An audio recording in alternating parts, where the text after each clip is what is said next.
नंदुरबार जिल्ह्याच्या आरोग्य व्यवस्थेवर मोठे प्रश्नचिन्ह। स्वातंत्र्याला 7 दशकांहून अधिक काळ झाला, पण सातपुड्याच्या दुर्गम भागात आजही मूलभूत आरोग्य सुविधा पोहोचल्या नाहीत। गरोदर मातांची प्रसूती घरीच बांबूची काडी, बाणाचे पाते आणि दाढी ब्लेड वापरून केली जात असल्याची धक्कादायक माहिती समोर येते।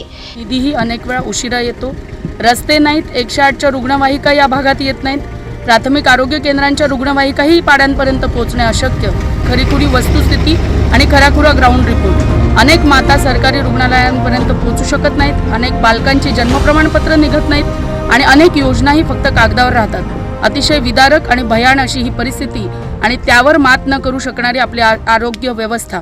दरवर्षी होणारे बालमृत्यू आणि कुपोषण यावर होणाऱ्या बातम्या, तात्पुरती सरकारने केलेली मलमपट्टी आणि परंतु कायमस्वरूपी न केलेल्या उपाययोजना याचंच दर्शन म्हणजे अतिदुर्गम भागातील ही खरीखुरी वस्तुस्थिती।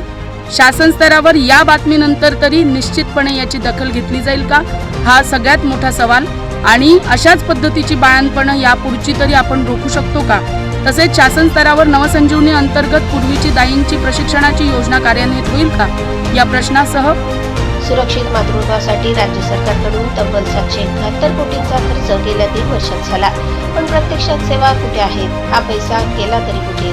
दडगाव, अक्कलकुवा तालुक्यातील अनेक गावांमध्ये आजही महिलांना आरोग्य सेवांचा योग्य लाभ मिळत नाही।